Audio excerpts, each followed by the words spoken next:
Ready na tayo. Para po ano. Okay lang sir, naka-ano po ako. Naka-record ako. Bali ito po yung mismo pong unit. Tapos, invisible stick, tripod, extra battery, charger. Tapos, ito po isa pa pang battery.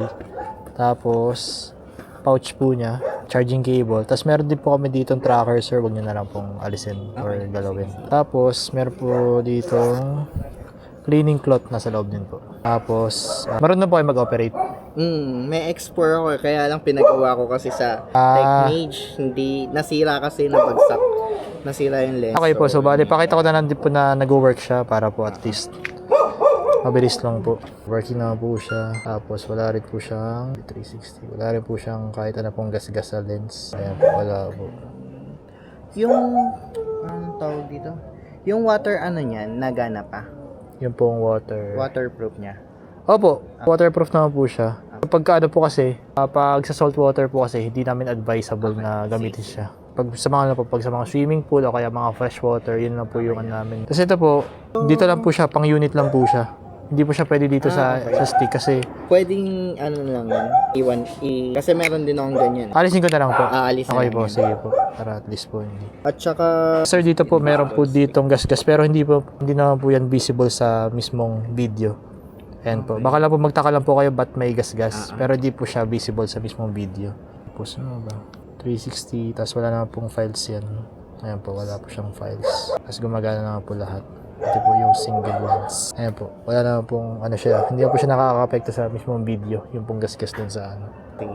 sana kasi kailangan namin yung ano yung Opo. Wala naman po siyang ano. Kahit naman po noon nung may mga ano pa, previous renters, Okay. hindi rin po siya nakaka-apekto. Pakita ko na din po na nag-work yung isa pong battery. Okay. Para po, meron pong proof na ano.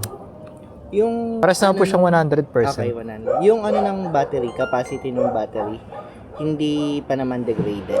Hindi pa naman po, pero kapag ka tuloy-tuloy po tapos sobrang init din na at least ano po, sobrang init tapos ano, doon po na ano po parang nalilas yung time niya na mag-record kasi po alam ko dapat 3 hours ako nito pero yun po talaga yung walang features na ginagamit.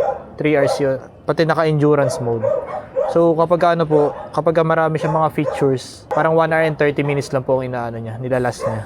Ano pong suggestion yung settings sa kanya for ano namin? Ano po bang ano niyo po gagawin niyo po? Yung mga pang date lang, kunyari nag-island hopping kami, yung mga video. Mostly po kasi ganun na po yung mga settings na ginagamit po ng kahit yung po mga ano po. 4K 30. Ito po naka-default na po siyang 4K 30. Yung pure video, Pure video po, paggabi lang. panggabi lang po siya. Opo. Ayan po, naka 4K 30. Maganda na rin po yun. So, kapag gusto mo pong 8K 30, ano mo lang po, need mo lang po siyang i-transfer agad yung mga video. Kapag gusto mo po palitan ng quality, click mo lang po itong 4K/30, tapos gawin mo pong 8K. Yung adapted tone, required ba in ano yun? Hindi ko rin po sure kasi ako po, kahit ako hindi ko po ginagamit. Hanggang po talaga ako, hanggang dito lang ako, hanggang 4K lang po kasi sobrang linaw na po ng 4K. Yun din po yung gamit niya sa mga vlog. Opo. Na po kasi nakakaubos po kasi ng memory yung 8K. Sige pa. Tapos ko na lang sir, kada gagamitin niyo po, punasan niyo yung lens para at least sure po kayong clear talaga. Wala pong kahit anong smudge na. Kasi po minsan dito nagkaka-smudge siya dito. Tapos, Gcash or okay lang po. Okay. Gcash na lang po yung number. Kasi yung po kasi wala QR kayong- ko. QR ko po kasi need ko pa i-update yung information ko. Okay. Wala Kaya kayo po. nung diretso i-scan ko lang tapos mata-transfer na. Wala po. Ako na lang po mag-type kung gusto niyo po. Okay, sige. Ito sir, alisin ko na po ito. Okay, Ito pong Kasi sa video ko siya i-ano. Sige po, ako na lang po mag-type. Okay. Para po at least alisin ko pa rin. Bora. Boracay. Nasira lang yung yung lock niya. Kasi nilalak pa yun na talagang ganun. Sabi nila yun daw talaga yung sakit ng mga third party na mga dive case, hindi daw talaga siya matibay. Wait lang po, check ko lang po yung remaining. Pwede rin pala kasi mag-duty ako hanggang 7 or 8. Sige po, ano na lang po. Mag-chat na lang po tayo kapag pwede na mong pick upin. Sige po, thank you sir.